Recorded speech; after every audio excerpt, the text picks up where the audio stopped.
السلام عليكم ورحمة الله تعالى وبركاته. أحييكم أصدقائي الأعزاء وأهلا ومرحبا بكم في شرح جديد وموضوع جديد على قناتكم قناة اندرويكس المعلوميات. طبعا تكلمنا في شرح سابق عن كيفية تثبيت أداة بيف على الترموكس وأيضا كيف نقوم بإعداد ملفات التكوين وحقن الهوك في صفحة ويب مخصصة.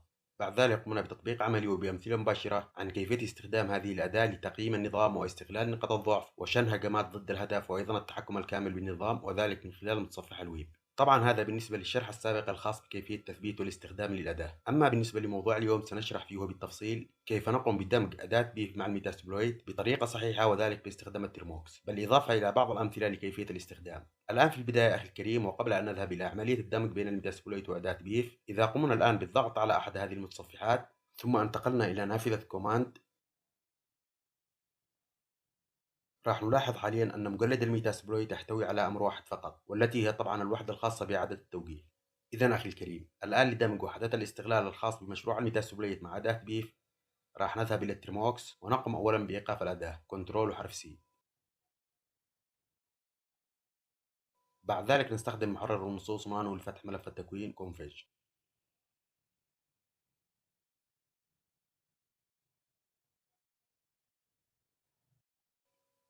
ثم ننتقل إلى نهاية الملف وتحديدا إلى خيار extensions أو الملحقات ونقوم بتمكين الميتاسبلويت، أي راح نستبدل false بكلمة true ونحفظ الملف. بعد ذلك راح نقوم أيضا بتعديل ملف التكوين الخاص بإعداد الميتاسبلويت.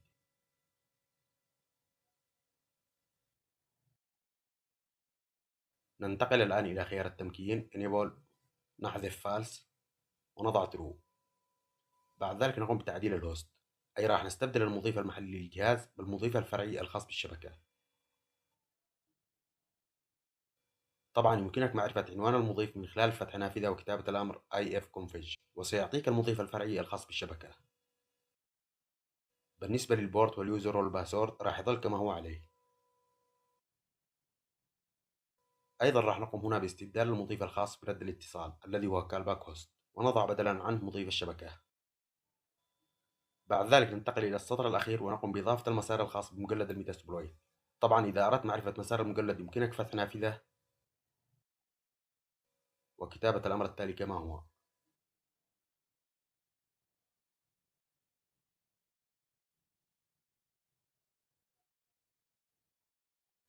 ثم انتر، وراح يعطينا المسار الكامل لمجلد الميتاسبلويت. نقوم الآن بنسخ المسار ونذهب مرة أخرى إلى ملف التكوين ثم نضع المؤشر بين علامتي التنصيص ونلصق المسار. بعد ذلك نحفظ الملف. أخيرا بعد أن انتهينا من جميع الخطوات السابقة راح نقوم الآن بفتح إطار العمل لمشروع الميتاسبلويت.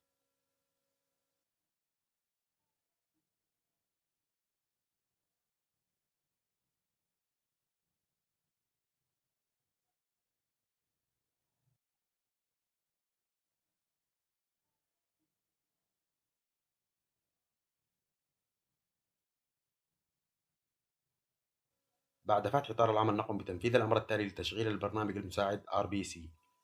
بعد ذلك نقوم بتعيين السيرفر هوست.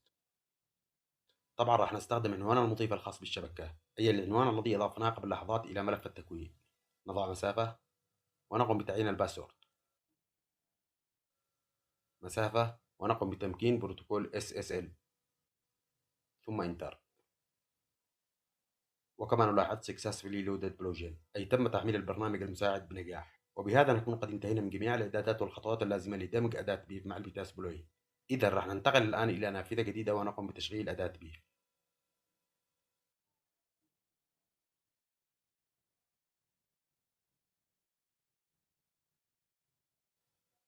طبعا يتم حاليا تصدير وحدة الاستغلال إلى إطار العمل الخاص بالأداة.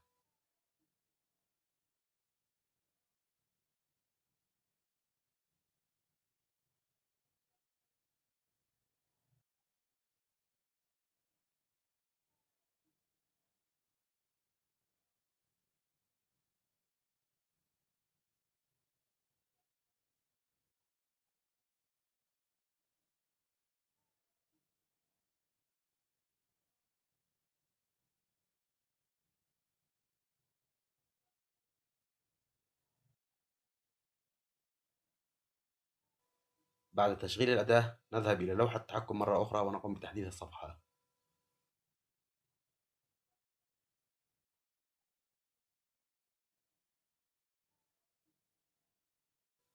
الآن إذا قمنا بالضغط على أحد عناوين الأيب المتصلة ثم إلى قائمة الأوامر،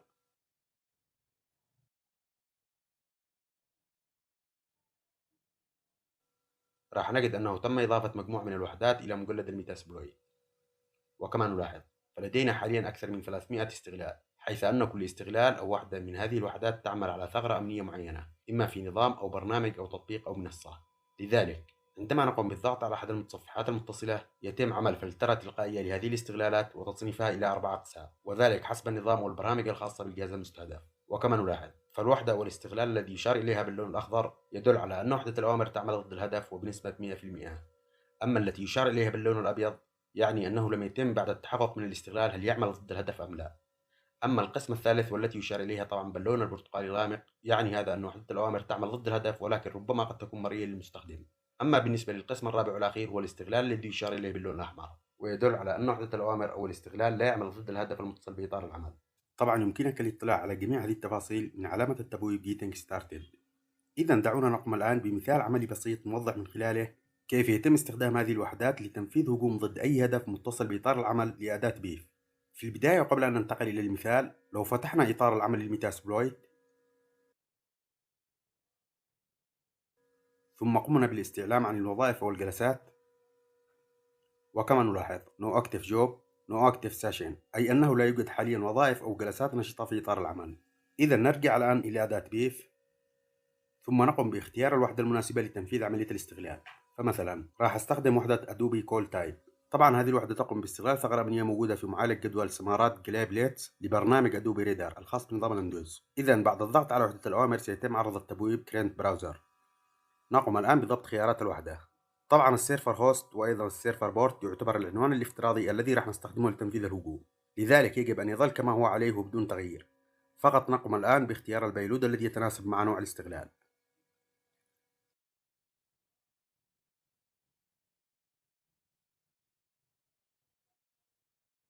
بعد ذلك نقوم بتعيين البورت. بالنسبة للبورت يمكن استخدام أي رقم حيث ألا يكون نفس البورت السابق الذي استخدمناه لتنفيذ الهجوم. بعد أن قمنا الآن بتعيين الخيارات نضغط على Execute لتنفيذ الأمر. طبعا نحن قمنا الآن بتنفيذ المرحلة الأولى من الاستغلال وهو إرسال الحمولة إلى الجهاز المستهدف. الآن أخي الكريم لو ذهبنا إلى الميتاسبلويت ثم كتبنا الأمر جوب ليتم عرض الوظائف التي تعمل حاليا في الميتاسبلويت راح نجد أنه تم إضافة الاستغلال إلى إطار العمل. وكما نلاحظ فهذه الخيارات التي أضفناها قبل لحظات إلى بيانات الاستغلال. إذا أخي الكريم الآن لتنفيذ عملية الاستغلال راح نرجع مرة أخرى إلى إطار العمل للأداة ثم نقوم بنسخ كود URI Path والذي هو طبعا الكود الخاص بمسار الاستغلال. نذهب الآن إلى مجلد مسك في قائمة الأوامر ثم نختار Create Invisible iframe. طبعا هذه الوحدة راح تقوم بإنشاء نافذة أو إطار غير مرئي على متصفح الهدف. نقوم الآن بحذف الرابط الموجود في المستطيل ونكتب أي بالمضيف الخاص بالشبكة نقطتان ونضع بورت الاستغلال سلاش ثم نلصق الكود.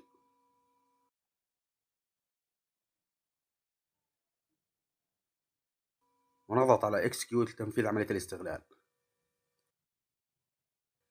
الآن لو ذهبنا مرة أخرى إلى إطار العمل للميتاسبلويت راح نلاحظ أنه يتم حاليا فتح الجلسة على الجهاز المستهدف. بعد إضافة الجلسة إلى إطار العمل نقوم بتنفيذ أمر التشغيل، وها نحن ذا في جهاز الهدف مباشرة.